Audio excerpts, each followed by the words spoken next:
Hello everyone. So in this session we are going to cover our remaining bioinorganic concept. तो छोटे छोटे concept बचे हैं वो हम कवर करेंगे. Now our point of discussion is chlorophyll. जैसे porphyrin ring होती है, porphyrin में कौन प्रेजेंट होता है? Porphyrin ring it contain heme group, right? Porphyrin contain heme group. So heme group it contain the porphyrin ring. So porphyrin plus iron इसको हम बोलते हैं हीम ग्रुप. वैसे ही अगर आयरन की जगह पे मैग्नीशियम है और ये थोड़ी मॉडिफाइड रिंग है पोर्फिरिन, तो वो क्लोरोफिल में प्रेजेंट होती है.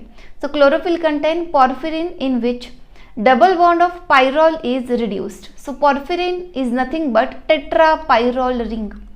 ये जो पाइरोल लिगैंड है ना, 4 पाइरोल लिगैंड उसमें प्रेजेंट होते हैं, 4 पाइरोल रिंग्स उसमें प्रेजेंट होती है, और इसका अगर डबल बॉन्ड आप रिड्यूस करते हो, that ligand is present in chlorophyll. Now pyrrole ring is fused with cyclopentanone ring. तो ऐसे 4 पाइरोल के यूनिट्स होते हैं पोर्फिरिन रिंग में. उसमें से एक पाइरोल जो है ना, that is fused with cyclopentanone ring. ये कहाँ पे होता है? क्लोरोफिल में. Extensive conjugation is present and so it absorb in visible region. Chlorophyll में भी जो लिगैंड सिस्टम है उसमें कॉन्जुगेशन का मतलब होता है अल्टरनेट डबल बॉन्ड्स प्रेजेंट है, और जहां पे अल्टरनेट डबल बॉन्ड्स प्रेजेंट है ना, वो कंपाउंड याद रखना आप, विजिबल रीजन में एब्जॉर्प्शन दिखाने की प्रोबेबिलिटी ज्यादा होती है विजिबल रीजन में. So that show absorption in visible reason. Conjugation make the ring rigid. Double bond की वजह से वो रिंग रिजिड होती है. अब ये विजिबल रीजन में एब्जॉर्प्शन होता है, तभी तो हमें प्लांट का कलर कौन सा दिखाई देता है? Green colour. So the plants are green in colour. Green colour is due to presence of a chlorophyll pigment. और क्लोरोफिल में क्या होता है? ये हमने जो ऊपर डिस्कस किया है वो मेटल प्रेजेंट इज मैग्नीशियम. जैसे आयरन के सराउंडिंग में पोर्फिरिन रिंग है, वैसे मैग्नीशियम के सराउंडिंग में ये मॉडिफाइड पोर्फिरिन रिंग क्लोरोफिल में प्रेजेंट होती है, और ये विजिबल रीजन में एब्जॉर्ब करता है. इसलिए हमें सारे प्लांट्स जो है वो ग्रीन कलर के दिखते हैं. The heart of reaction centre of photosynthesis. Now this chlorophyll is responsible, it is important for photosynthesis process in plant. अब इस प्रोसेस का जो हार्ट है ना, is pair of chlorophyll which is known as a special pair. तो 2 chlorophyll की pair reaction centre पे present होती है, and this part is called as a special pair which is heart of reaction centre of photosynthesis. Between two molecule there is overlap of pyrrole ring each from 1 molecule. अब यहाँ पे 2 unit है. 2 unit कैसे जुड़े हुए हैं? Overlap between pyrrole ring. Acetyl group of 1 molecule coordinate with magnesium of other. तो यहाँ पे 2 यूनिट से एक यूनिट का एसिटिल ग्रुप है वो कोऑर्डिनेट करता है दूसरे यूनिट के मैग्नीशियम के साथ. इस तरीके से 2 यूनिट एक दूसरे के साथ जुड़े हैं. नाउ अब तक हमने आयरन कंटेनिंग मेटालोएंजाइम देखे, जिंक कंटेनिंग देखे, कॉपर कंटेनिंग मेटालोएंजाइम देखे, मैग्नीशियम का क्लोरोफिल देखा. Now we are going towards xanthine oxidase which contain molybdenum containing enzyme. So xanthine oxidase it contain 2 atom of molybdenum, 4 Fe2S2. Fe2S2 का structure याद है आपको? 2 sulphur which are acid labile sulphur, मतलब inorganic sulphur, and these are terminal sulphur from cysteine. यह है Fe2S2. And FAD मतलब flavin adenine dinucleotide. So one xanthine oxidase it contain 2 atoms of molybdenum, 4 units of Fe2S2 and flavin adenine dinucleotide. ये सब कुछ present होता है xanthine oxidase में. इसका फंक्शन है, this enzyme catalyzes oxidation of xanthine into uric acid. ठीक है ना? So our body if it produces xanthine, then this xanthine is converted into uric acid with the help of xanthine oxidase. Now before oxidation of xanthine oxidase में जो molybdenum होता है ना, उसकी oxidation state +5 होती है. अब ये मोलिब्डेनम जब इस प्रोसेस में पार्टिसिपेट करेगा आफ्टर इसका कन्वर्जन होता है मोलिब्डेनम +6 में. सो +5 oxidation state of molybdenum is converted into +6 oxidation state. So this is reduced form of xanthine oxidase molybdenum +5 and oxidized form of xanthine oxidase contain molybdenum +6. ठीक है. The next enzyme which contain molybdenum is aldehyde oxidase. Aldehyde oxidase, अब इसके नाम में ही इसका function है, it convert acetaldehyde into acetic acid. तो aldehyde to acid ये कन्वर्जन जो होता है ना, इस प्रोसेस को ऑक्सीडेशन बोला जाता है. Aldehyde is converted into acid, और ये करने का काम जो है वो कौन कर रहा है? एक एंजाइम जिसका नाम है aldehyde oxidase. It is converting acetaldehyde into acetic acid. अब इसमें भी 2 मोलिब्डेनम होते हैं, 4 Fe2S2 होते हैं और एक FAD. So this composition is same as xanthine oxidase, बस इसका फंक्शन अलग है. ठीक है, फंक्शन क्या है देखो, it convert aldehyde into acetic acid when ethanol is consumed, यानी कि अल्कोहल जब कंज्यूम करते हैं लोग. Initial metabolic product is extremely poisonous, that is acetaldehyde. तो जैसे ही अल्कोहल कंज्यूम किया जाता है, body produces acetaldehyde and this acetaldehyde is poisonous which is kept in low concentration by aldehyde oxidase. It convert this acetaldehyde into acetic acid. तो ज़्यादा poisonous compound कौन सा produce होता है बॉडी में अल्कोहल की वजह से? एसिटल्डिहाइड. अब एसिटल्डिहाइड को एसिटिक एसिड में कन्वर्ट किया जाता है ताकि बॉडी को लेस हार्म हो, and this is done with the help of enzyme xanthine oxidase. The drug Antabuse is used for treating alcoholism. It contains sulfur containing ligand disulfiram. तो drug addiction, alcohol addiction कम करने के लिए जो drug use किया जाता है ना, उसमें सल्फर कंटेनिंग लिगैंड होता है जिसका नाम है disulfiram. The next is nitrogen fixation process, very important. तो एनवायरमेंट में हमें नाइट्रोजन जो है वो N2 मॉलिक्यूलर फॉर्म में मिलता है, which contain 2 nitrogen atom. They are triply bonded to each other. Since triple bond means bond strength is very high. उस बॉन्ड स्ट्रेंथ को कैसे रिप्रेजेंट किया जाता है? उसको ब्रेक करने के लिए 945 किलो जूल पर मोल इतनी एनर्जी रिक्वायर है. This is a large quantity of energy. ये बहुत लार्ज अमाउंट में एनर्जी है जो यूज की जाती है to break the triple bond present between 2 nitrogen in molecular dinitrogen. Right, इस ट्रिपल बॉन्ड की एनर्जी है 945 किलो जूल पर मोल. नाउ अब ये जो नाइट्रोजन है ना N2, it is present in environment. अब ये एनवायरमेंट का नाइट्रोजन प्लांट को भी रिक्वायर्ड होता है. So plant root also requires nitrogen, but this N2 cannot be separated easily into nitrogen. Plant roots को ये नाइट्रोजन जो है ये एब्जॉर्ब करना होता है. अब नाइट्रोजन इस गैस के फॉर्म में कभी भी एब्जॉर्ब नहीं किया जा सकता, राइट ना. तो N2 को उस फॉर्म में कन्वर्ट करना है जिस फॉर्म में प्लांट के रूट्स नाइट्रोजन को एब्जॉर्ब कर सकते हैं, और वो फॉर्म होता है ammonium form, ammonium ion form. और urea NH2 C double bond O NH2. So these are sources of nitrogen through which plant root can absorb the nitrogen. ठीक है, सो देखो पहले तो हम अमोनिया सिंथेसिस की प्रोसेस देखते हैं. So ammonia is one of the form which can be provided to the plant and plant can absorb the nitrogen. So see, N2 gas है, हाइड्रोजन H2 गैस है. इन दोनों को अगर रिएक्शन इनकी करवाते हैं हम at 20 MPa and 500 degree Celsius in presence of catalyst, then N2 plus H2 gives ammonia molecule. This process is highly exothermic. It require heat, but after production of ammonia, heat is also evolved.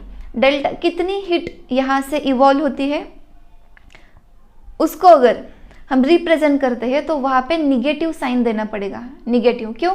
क्योंकि heat जो है वो system से बाहर आई Hence the process is exothermic process. Delta H is negative. Delta H की value है 50 kilo joule पर मोल। ठीक है, अब ये नाइट्रोजन फिक्सेशन की प्रोसेस आपने देखी है, उसके बारे में और थोड़ा डिटेल में हम जान लेते हैं।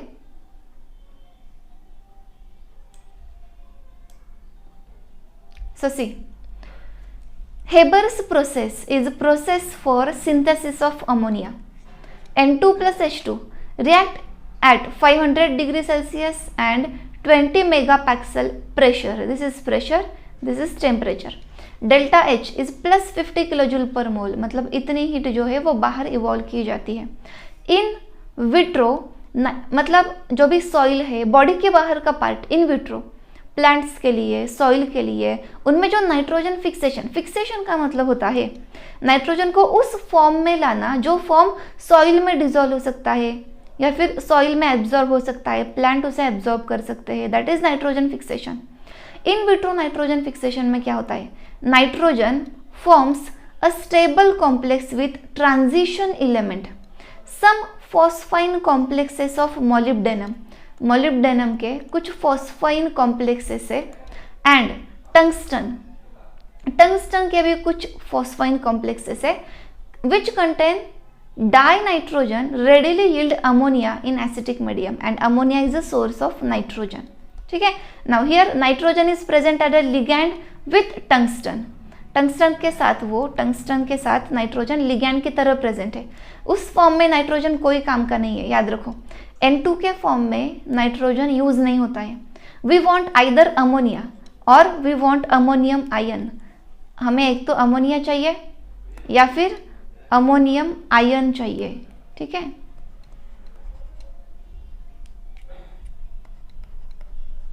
NH3 और NH4 plus in acidic medium.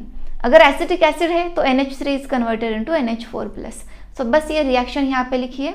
Molybdenum containing ये कॉम्प्लेक्स है which react with atmospheric nitrogen and it produces ammonia, ammonia NH3।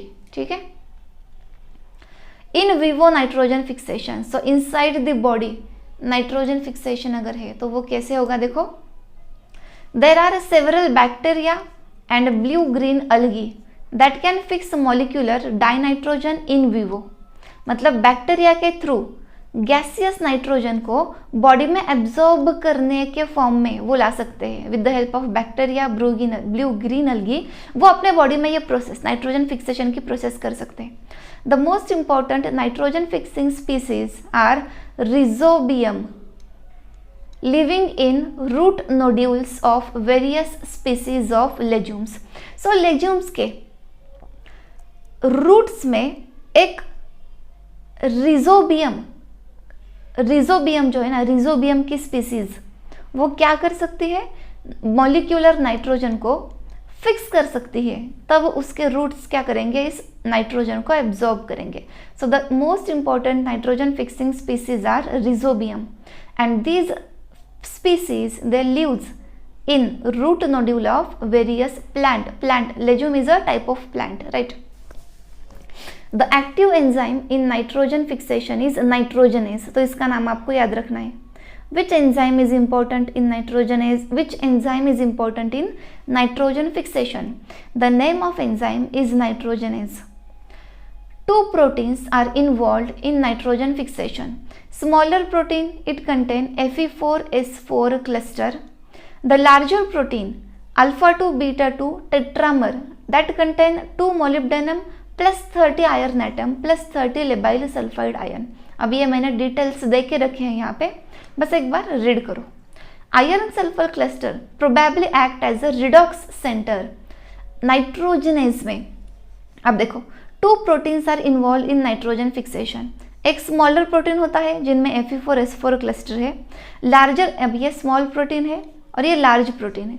Small protein contain Fe4S4 cluster and large protein contain alpha 2 beta 2 tetramer, मतलब इसमें 4 units होते हैं, alpha 2 beta 2, alpha 2 beta 2, 2 alpha unit 2 beta unit, ये क्या हो गया, tetramer हो गया।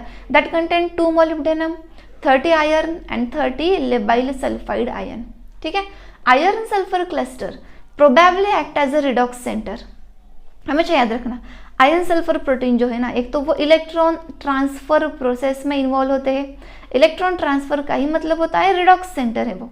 The enzyme catalyses reduction of dinitrogen into ammonia. So overall this process is reduction process. Hydrogen add हो रहा है ना, हाइड्रोजन ऐड हो रहा है मतलब ये रिडक्शन की प्रोसेस है। ठीक है,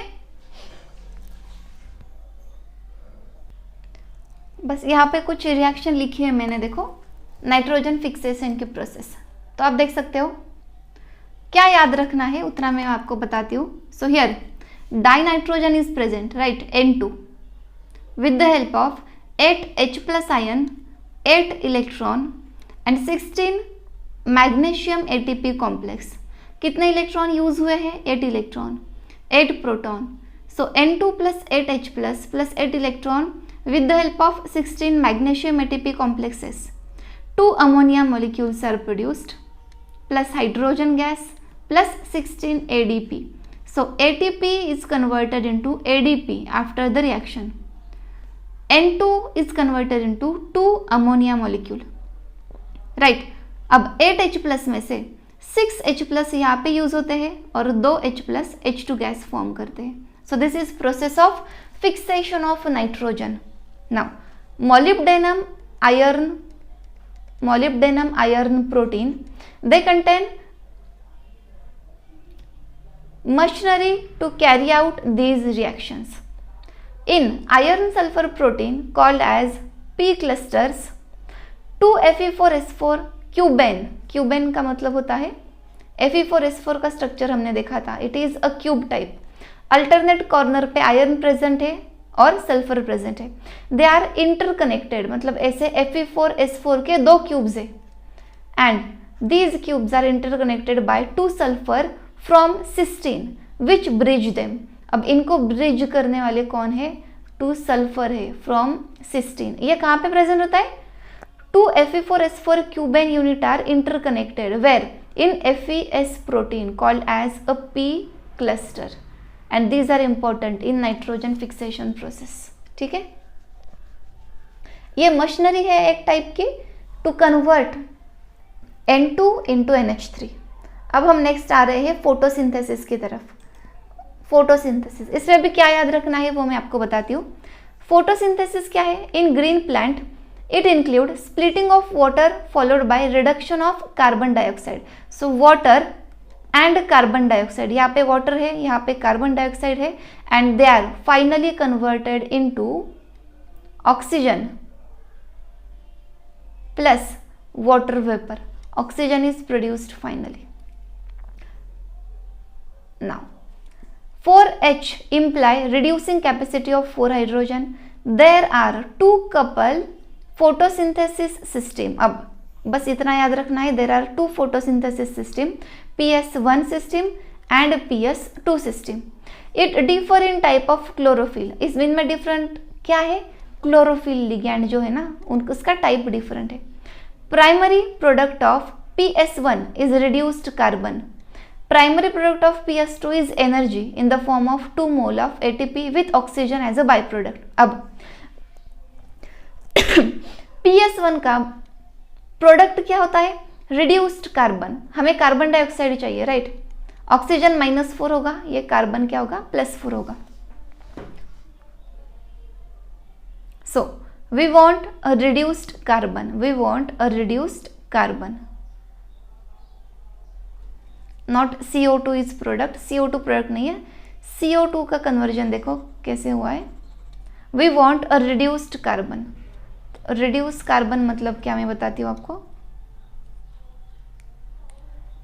C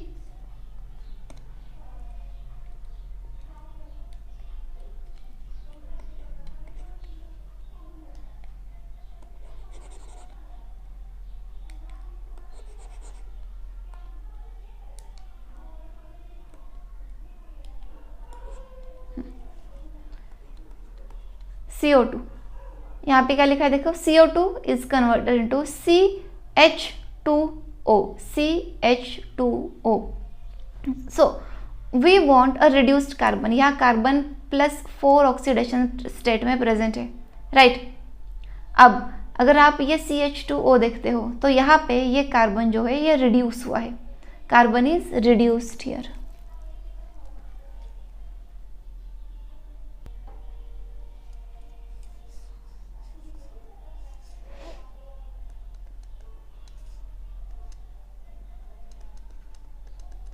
अब ये CH2O ये ऐसे ही नहीं रहता, ये -2 है, ये +1 है, ये +1 है, राइट। सो -2, तो यहाँ पे कार्बन के ऊपर +2 आएगा और -2 आएगा। तो आप देख सकते हो कि कार्बन का रिडक्शन हुआ है। सो फूड प्रोडक्ट्स जो फॉर्म होते हैं, कार्बोहाइड्रेट है, right.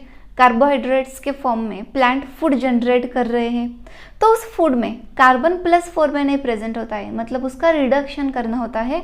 So that is a work of photosystem 1। और फोटोसिस्टम 2 का वर्क क्या है, हमें जो ऑक्सीजन मिलता है वो oxygen as a by product photosystem 2 release करती है। और उसका मेन प्रोडक्ट क्या है, मेन प्रोडक्ट क्या है, एनर्जी रिलीज करना। Energy again in the form of food, energy in the form of food वो जनरेट करती है और oxygen as a by product generate करती है, ठीक है। अब देखो मैंगनीज कॉम्प्लेक्स, ये बात याद रखो। सबको पता है कि क्लोरोफिल में मैग्नीशियम होता है, बट उस ये जो सिस्टम है ना PS1 PS2, इसमें मैंगनीज का भी रोल है। Manganese complex is present in redox system. It shuttle between two oxidation state differing 1 unit. So manganese is also present in these photosystem PS1 and PS2. Chlorophyll ring system is porphyrin in which double bond in one of pyrrole ring is reduced.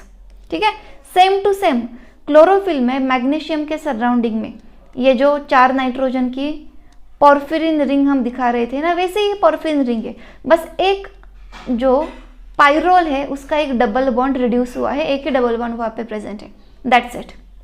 Now the next bioinorganic compound cisplatin. Cisplatin बहुत important compound है, right. Cisplatin के बारे में अगर आप देखो ना तो बायोनऑर्गेनिक केमिस्ट्री में इसका बहुत ज़्यादा रोल है। सिस्प्लैटिन के बारे में आपको क्या पता है, it is used in cancer therapy, right. Cisplatin, it is used in cancer therapy. Structure, platinum is attached to 2 chlorine and 2 ammonia. So cis PT NH3 twice Cl2 is used in treatment of cancer. Cis isomer is active but trans isomer is inactive. Mechanism क्या है इसका, यहाँ पे मैं लिख के देती हूँ, देखो।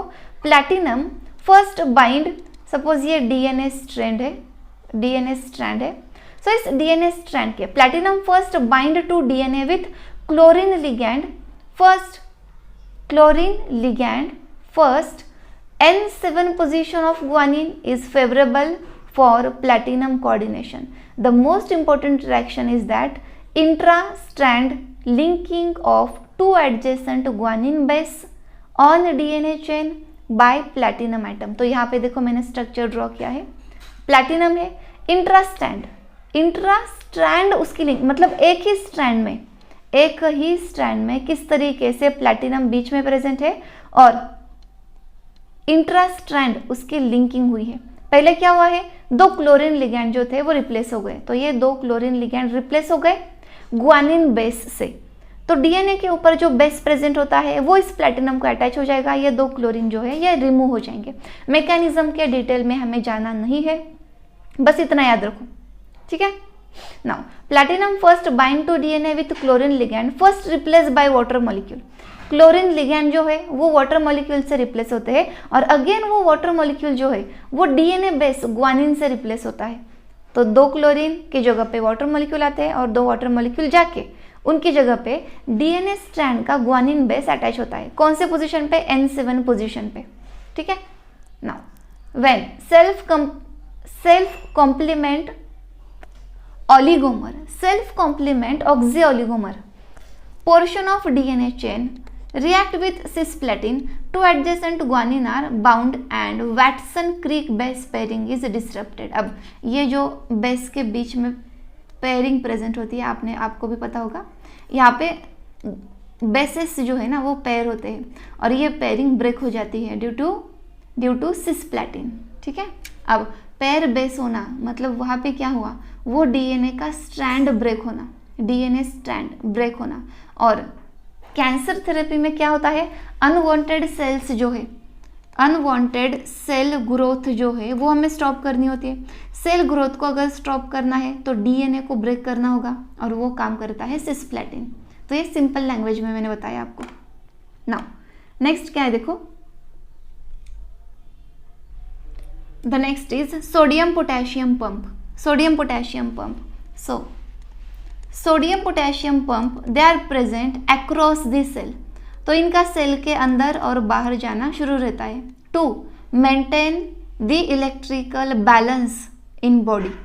सो it help in maintaining potential balance, electric potential balance. क्यों? क्योंकि ये चार्ज्ड है, चार्ज्ड आयन है। It affect transport and regulate cellular volume. It also function as signal transporter, right. So हमारा जो हर एक सेल ब्रेन को सिग्नल सेंड करती है और उस सिग्नल ट्रांसपोर्ट करने में sodium potassium pump important role play करता है। For every ATP molecule that the pump uses 3 sodium plus atoms are exported from inside to outside. तो यहाँ पे मैं लिख रही हूँ 3 sodium are exported from inside to outside the cell and 2 potassium are imported from outside to inside the cell. ये आपको याद रखना है, मैं जो बता रही हूँ बस वो याद रखना है। 3 sodium inside to outside the cell transport किए जाते हैं and 2 potassium outside to inside the cell लाए जाते हैं for 1 ATP molecule, for use of 1 ATP molecule. तो बॉडी जब एक एटीपी मॉलिक्यूल को यूज करेगी तो ये प्रोसेस सोडियम पोटेशियम पंप करता है, जिसकी वजह से पोटेंशियल बैलेंस रखा जाता है, राइट। समझ रहा है? Okay, so here are some questions, simple questions है। देखो, during light reaction of photosynthesis which is oxidized and which is reduced. So see here, during light reaction of photosynthesis which is oxidized and which is reduced. So देखो, water is oxidized and CO2 is reduced. तो ये आपको याद रखना है कि carbon dioxide reduce होता है डिफरेंट फूड मटेरियल के प्रिपरेशन में कार्बन की जरूरत होती है, राइट। CO2 रिड्यूस होता है। Absorption spectrum of chlorophyll is maximum in which region? It is maximum in which region? So यहाँ पे मैं आपको एक कलर साइकिल दिखा रही हूँ। कलर साइकिल क्या है? वो कलर साइकिल विबग्योर जो होता है ना, वो कैसे लिखना है देखो आपको। V iodine is ignored, then BGYOR। तो अगर कोई सब्सटेंस रेड कलर की लाइट एब्जॉर्ब करता है तो हमें उसका कॉम्प्लीमेंटरी कलर दिखाई देता है जो कि ग्रीन कलर है, राइट। प्लांट अगर हमें ग्रीन कलर के दिखाई देते हैं, plants we saw they are green in colour, तो उन्होंने एक्चुअली उसका कॉम्प्लीमेंटरी कलर एब्जॉर्ब किया रहता है और वो है red colour. So absorption spectrum of chlorophyll is maximum in which region? It should be red coloured region, so that we observe color as a green color. Oxymyoglobin MbO2,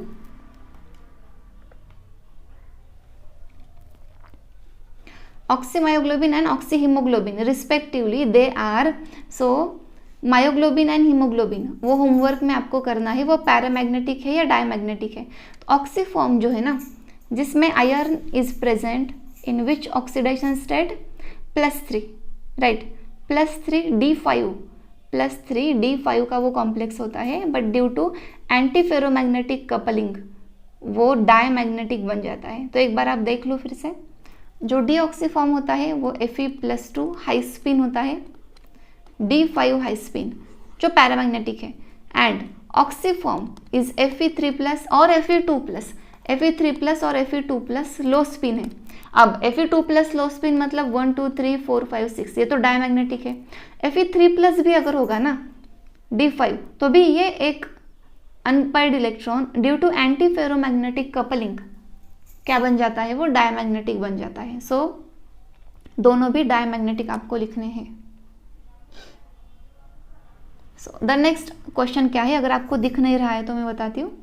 among the given pH value oxygen binding efficiency of haemoglobin is maximum at. अब देखो haemoglobin oxygen को ज़्यादा से ज़्यादा affinity से कौन से pH पे बाइंड करता है? तो हमें पता है कि लंग्स में हीमोग्लोबिन की ऑक्सीजन के साथ जो एफिनिटी है वो सबसे ज़्यादा होती है। अब वो pH कौन सा है देखो, वो pH कौन सा है देखो। एक तो हमें ये पता है कि एसिडिक pH पे haemoglobin releases oxygen, so haemoglobin की ऑक्सीजन के साथ जो एफिनिटी है वो कम हो जाती है एट एसिडिक pH। सो अगर ऑक्सीजन की बाइंडिंग एफिशिएंसी ज़्यादा चाहिए तो बेसिक pH चाहिए, तो ये 6.8 तो कैंसिल हुआ। अब इसमें से ना 7.2 ये आइडियल pH है जहाँ पे हीमोग्लोबिन की ऑक्सीजन के साथ एफिनिटी ज़्यादा होती है। Identify the function of haemoglobin and metal present in it. So haemoglobin का फंक्शन क्या होता है? ऑक्सीजन ट्रांसपोर्ट करना, और उसमें मेटल कौन सा प्रेजेंट होता है? आयरन। बस सिंपल क्वेश्चन है। टेस्ट में मैं और क्वेश्चन प्रैक्टिस लूँगी आपके, ठीक है? और असाइनमेंट के लिए भी कुछ क्वेश्चंस दे के रखती हूँ, वो सॉल्व करो, ठीक है? असाइनमेंट में क्वेश्चन आपको दे के रखती हूँ। So thank you so much for this lecture. We have covered here bio inorganic chemistry. Revise करो और टेस्ट सॉल्व करो।